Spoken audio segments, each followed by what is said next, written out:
दोस्तों नमस्कार, ये है मार्गदर्शन फॉर सिविल सर्विसेज। मैं अनुराग चौधरी। दोस्तों आज की वीडियो सिविल सेवा परीक्षा और राज्य सेवा परीक्षाओं की तैयारी करने वाले सभी अभ्यर्थियों के लिए बेहद महत्वपूर्ण है। इसमें हम प्रस्तुत कर रहे हैं सिविल सेवा परीक्षा की तैयारी करने वाले छात्रों को ध्यान में रखकर डॉक्टर विजय अग्रवाल द्वारा लिखित पुस्तक आज़ादी की कहानी। इस पुस्तक में भारतीय स्वतंत्रता आंदोलन को बहुत ही सरल और रोचक तरीके से कहानी के रूप में प्रस्तुत किया गया है, ताकि आप आसानी से भारतीय स्वतंत्रता आंदोलन की पृष्ठभूमि और उसके विभिन्न पहलुओं को समझ सकें। यह पुस्तक इतिहास कम, इतिहास का विश्लेषण अधिक है। ऐसा इसलिए ताकि छात्र आसानी से किसी घटना के मूल कारण और उसके प्रभाव पर स्पष्ट समझ विकसित कर सकें। दोस्तों इस पुस्तक में कुल 14 अध्याय हैं, जिनको हम एक क्रम से प्रस्तुत करेंगे। आज प्रस्तुत है आज़ादी की कहानी का अध्याय 1, गुलामी की शुरुआत। भारत की गणना विश्व की प्राचीन संस्कृतियों वाले देशों में होती है। अन्य देशों की तरह भारत में भी नदियों के किनारे मानवीय संस्कृति फली और फूली। चूंकि नदियों में पानी होता था, पशुओं के चारे के लिए घास और वनस्पतियां मिल जाती थीं और फसलों की सिंचाई की व्यवस्था हो जाती थी, इसलिए विश्व की प्राचीनतम संस्कृतियों का विकास नदी घाटियों में ही हुआ है। भारत में सबसे पहले सिंधु घाटी की सभ्यता रही। पंजाब, हरियाणा और राजस्थान के क्षेत्रों में यह संस्कृति विकसित हुई। खुदाई से इस बात के प्रमाण मिले हैं कि यह संस्कृति अत्यंत उन्नत थी। यह एक प्रकार से नगरीय संस्कृति थी।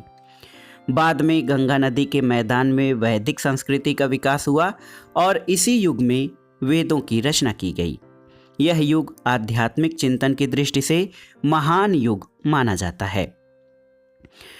इसके बाद से ही हमारे देश में अलग अलग कबीलों और समुदायों के राज्य स्थापित होने लगे। इसके परिणाम स्वरूप कुछ ऐसे शासक हुए जिनका साम्राज्य विस्तार बहुत अधिक था।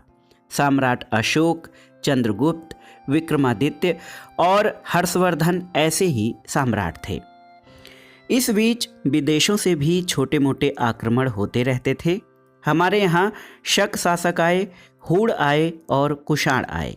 लेकिन इन शासकों की एक विशेष बात यह रही कि इन्होंने भारत पर आक्रमण किया, यहाँ के राजाओं को पराजित किया, किंतु विजयी होने के बाद भारत में ही बस गए और अपने आप को यहीं की संस्कृति में रचा बसा लिया। इन विदेशी शासकों ने भारत में आकर भारत की राजनीतिक, सामाजिक, सांस्कृतिक और आर्थिक गतिविधियों से कोई विशेष छेड़खानी नहीं की। इसलिए देश की जनता को भी इनसे कोई विशेष शिकायत नहीं रहे। देखिए, विदेशी थे देसी हो गए। 10वीं शताब्दी के बाद से हमारे देश पर उत्तर पश्चिम और मध्य एशिया के क्षेत्रों से आक्रमण होने लगे। इनमें खासकर अफगानिस्तान और तुर्की के आक्रमणकारी शामिल थे। ऐसे शासकों में कुछ तो धन की लूटपाट के लिए आक्रमण करते थे। वे भारत में आते थे और युद्ध के बाद लूटपाट मचाकर इकट्ठे धन को पशुओं पर लाद कर अपने देश चले जाते थे। लेकिन बाद में कुछ ऐसे शासक हुए जिन्होंने विजयी होने के बाद भारत को ही अपना घर बना लिया। इन शासकों के साथ ही भारत के इतिहास में एक नए युग की शुरुआत हुई, जिसे भारतीय इतिहास का मध्यकाल कहा जाता है। यह काल इल्तुतमिश से शुरू होकर मुख्य रूप से औरंगजेब तक चलता रहा। इस काल की मुख्य विशेषता यह रही कि दो भिन्न धर्म के लोग एक दूसरे के संपर्क में आए और ये धर्म थे हिंदू धर्म और मुस्लिम धर्म। इस संपर्क का प्रभाव दोनों धर्मों पर पड़ा। दोनों ने एक दूसरे से बहुत कुछ ग्रहण किया और इस प्रकार हमारे देश में एक नई मिली जुली संस्कृति, जिसको सामासिक संस्कृति कहते हैं, विकसित हुई। इस मिली जुली संस्कृति का प्रभाव भारत के चिंतन, धर्म, रीति रिवाज, परंपराओं तथा कला एवं साहित्य पर भी पर्याप्त रूप से पड़ा। यह कहना गलत नहीं होगा कि इन दोनों को समन्वय से भारतीय संस्कृति और कला समृद्ध हुई, इसका क्षितिज व्यापक हुआ। इस काल के शासकों के बारे में भी एक महत्वपूर्ण बात यह कही जा सकती है कि इन्होंने भी पूर्ववर्ती विदेशी शासकों की तरह भारत को ही अपना निवास बनाया। इन्होंने भी चूंकि भारत की मूल व्यवस्था से कोई विशेष छेड़खानी नहीं की, इसलिए आम लोगों में इनके प्रति कोई विशेष विद्रोह नहीं रहा। उन्हें सिर्फ पैसों से मतलब था। देखिए दोस्तों, ठीक इसके बाद से ही शुरू होता है सही मायनों में भारत की दासता का युग। सन 1600 ईस्वी के अंत में इंग्लैंड की ईस्ट इंडिया कंपनी के भारत में प्रवेश के साथ ही भारत की गुलामी की कहानी शुरू हो गई थी। यह कंपनी व्यापारियों की थी। इसका मुख्य उद्देश्य भारत के साथ व्यापार करके अधिक से अधिक धन कमाना था। इंग्लैंड के साथ पुर्तगाल, फ्रांस और हॉलैंड के व्यापारी भी भारत आए थे और उन्होंने भी भारत के कुछ बड़े शहरों में अपनी बस्तियां बसाई थीं। शुरू में इनका उद्देश्य व्यापार करने के साथ साथ ईसाई धर्म का प्रचार प्रसार भी करना था। चूँकि इसे कुछ भारतीयों ने अपने धर्म में हस्तक्षेप माना, इसलिए इन यूरोपियों के प्रति अपना आक्रोश व्यक्त किया। पुर्तगाली व्यापारी तो इसी कारण बहुत जल्दी भारत में अलोकप्रिय हो गए। हाँ, फ्रांस की शक्ति बढ़ती चली गई। हॉलैंड कुछ विशेष फल फूल नहीं सका। भारत में यूरोप की मुख्य रूप से ये 4 शक्तियाँ थीं। ये चारों देश जहाँ एक ओर भारत के मुख्य स्थानीय शासकों से लड़ते रहे, वहीं दूसरी ओर ये आपस में भी लड़ते रहे। इन चारों देशों की आपस की लड़ाई का मुख्य उद्देश्य भारत के उन क्षेत्रों पर अपना अधिकार करना था जहां से ये अधिक से अधिक व्यापारिक लाभ उठा सकें। इस समय इंग्लैंड की सामुदायिक शक्ति काफ़ी अधिक थी। चूँकि यूरोपीय देशों से भारत तक केवल समुद्र के रास्ते ही आया जा सकता था, इसलिए स्वाभाविक रूप से उस देश को विजयी होना था जिसकी सामुद्रिक शक्ति सबसे अधिक हो। नतीजा ये हुआ कि करीब 100 वर्षों के अंदर इंग्लैंड ने यूरोप की शेष 3 शक्तियों को एक तरह से पराजित ही कर दिया।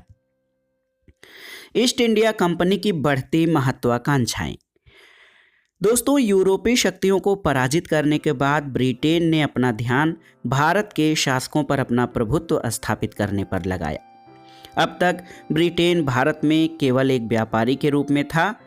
इस बीच उसने भारतीय शासकों से कुछ विशेषाधिकार प्राप्त कर लिए थे, जैसे कि सन 1717 में ईस्ट इंडिया कंपनी ने मुगल बादशाह से एक फरमान यानी आदेश प्राप्त कर लिया था। उस फरमान के द्वारा उसे यह विशेष अधिकार मिल गया था कि कंपनी बिना टैक्स दिए बंगाल में कहीं भी अपने माल का आयात निर्यात कर सकती थी। यहाँ तक कि उसे अपने सामान को एक स्थान से दूसरे स्थान पर ले जाने के लिए पास जारी करने का भी अधिकार था। चूँकि भारतीय व्यापारियों को टैक्स देना पड़ता था, इसलिए स्वाभाविक रूप से अंग्रेज व्यापारी लाभ की स्थिति में रहे। इसी कारण उनका व्यापार और भी फलता फूलता गया। जब कंपनी को इस तरह के लाभ प्राप्त होने लगे, तब उसकी व्यापारिक महत्वाकांक्षा और बढ़ने लगी। उसे ऐसा लगा कि यदि उसके हाथ में राजनीतिक प्रभुसत्ता आ जाए, तब वह अपने व्यापार को और भी अधिक लाभकारी बना सकेगी और उसकी इसी महत्वाकांक्षा का परिणाम हुआ सन 1757 में लड़ी गई प्लासी की लड़ाई। इस युद्ध में ईस्ट इंडिया कंपनी ने बंगाल के नवाब सिराजुद्दौला को हरा दिया और इसी के साथ भारत पर ब्रिटेन का राजनीतिक शासन प्रारंभ हो गया। इस लड़ाई के कारण ब्रिटेन की ईस्ट इंडिया कंपनी को बंगाल, बिहार और उड़ीसा में मुक्त व्यापार करने का अधिकार दे दिया गया। देखिए दोस्तों, प्लासी के युद्ध के बाद ब्रिटेन की ईस्ट इंडिया कंपनी को बंगाल, बिहार और उड़ीसा में मुक्त व्यापार करने का अधिकार दे दिया गया। इससे उन्हें कोलकाता के पास 24 परगना की जमींदारी भी मिल गई। इस लड़ाई में ब्रिटेन की प्रतिष्ठा बढ़ गई और बंगाल से कर के रूप में उसे काफ़ी धन मिलने लगा और इस प्रकार पूरे देश पर ब्रिटेन के प्रभुत्व का दरवाज़ा खुल गया।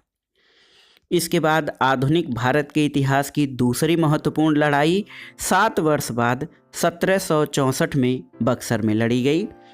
इस लड़ाई ने एक प्रकार से ब्रिटिश शक्ति को भारत में पूरी तरह स्थापित कर दिया, क्योंकि इसके द्वारा अंग्रेजों ने एक साथ भारत के सभी प्रमुख शासकों को पराजित किया।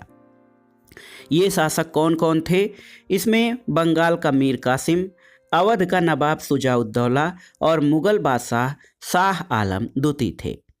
बक्सर की लड़ाई ने अंग्रेजों को बंगाल, बिहार और उड़ीसा का मालिक बना दिया। साथ ही अवध पूरी तरह उसकी कृपा पर निर्भर हो गया और प्लासी की लड़ाई से कंपनी को केवल बंगाल से ही राजस्व वसूल करने का अधिकार मिला था, किंतु अब बक्सर की लड़ाई ने उसको बिहार और उड़ीसा से भी राजस्व वसूल करने का अधिकार दे दिया। इस प्रकार व्यापार करने आई ईस्ट इंडिया कंपनी 150 से थोड़े से अधिक वर्षों में ही भारत की प्रभुत्व शक्ति बन बैठी। सोने की चिड़िया के पर नोच लिए। सन 1757 में शुरू हुई इस गुलामी के विरुद्ध पहली सामूहिक आवाज़ सन 1857 में दिल्ली के पास मेरठ से गूंजी। इसे भारतीय इतिहास में प्रथम स्वतंत्रता संग्राम कहा जाता है। इस बीच के 100 वर्षों में अंग्रेज सरकार के केवल 2 मुख्य स्वार्थ थे। पहला ये कि किस प्रकार अधिक से अधिक धन कमाकर ब्रिटेन भेजा जाए और दूसरा यह कि भारत के ऊपर ब्रिटेन के शासन को कैसे अधिक से अधिक मजबूत किया जाए। ब्रिटेन ने इस बीच इस देश में जो कुछ भी किया वह केवल इन्हीं दोनों उद्देश्यों की पूर्ति के लिए था। इस दृष्टि से ब्रिटेन पूर्ववर्ती विदेशियों से पूरी तरह अलग रहा। जैसा कि पहले बताया गया, इससे पूर्व कई विदेशी भारत में आकर यहीं बस गए। उन्होंने जो कुछ भी कमाया उसे इसी देश में लगाया, वह संपत्ति बाहर नहीं गई। उन्होंने मूल व्यवस्था से कोई छेड़छाड़ नहीं की, पर ब्रिटेन इन सब के बिल्कुल विपरीत था। वह जो कुछ भी कमाता था उसे ब्रिटेन भेजा जाता था। कमाने का तरीका उसने विशेष अपनाया। उसे अपनी नीतियों के द्वारा भारतीय अर्थव्यवस्था के प्रारंभिक स्वरूप को नष्ट कर दिया। अपने हितों के लिए उसने छोटे छोटे जमींदार बना दिए और उनसे प्रतिवर्ष एक निश्चित राजस्व की वसूली करने लगा। इससे किसानों में त्राहि त्राहि मच गई। भारत के किसानों से इकट्ठा किया गया वह धन इंग्लैंड भेज दिया जाता था।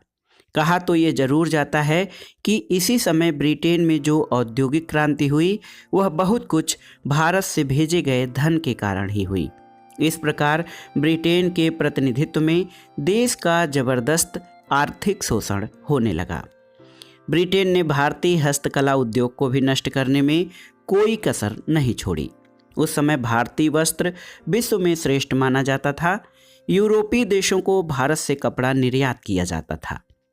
लेकिन प्लासी और बक्सर की लड़ाई के बाद कंपनी ने ऐसी नीतियां अपनाई कि भारतीय हस्तकला उद्योग लंगड़ा हो गया।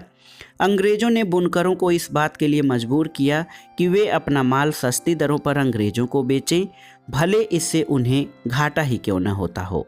कंपनी ने कपास की बिक्री पर भी एकाधिकार कर लिया। इसके साथ ही इंग्लैंड जाने वाले भारतीय कपड़ों पर ऊंचे कर लगा दिए गए। नतीजा ये हुआ कि ब्रिटेन में भारतीय वस्त्र महंगे हो गए।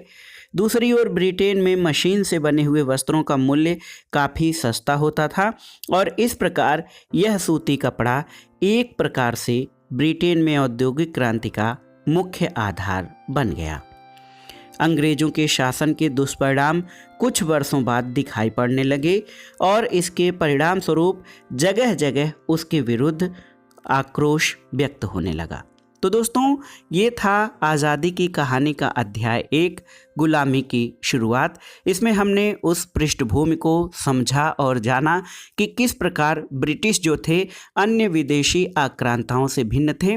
इसकी पृष्ठभूमि क्या थी। अब दोस्तों, इस पुस्तक का दूसरा अध्याय हम अगले वीडियो में पढ़ेंगे। वीडियो देखने के लिए धन्यवाद। नमस्कार दोस्तों।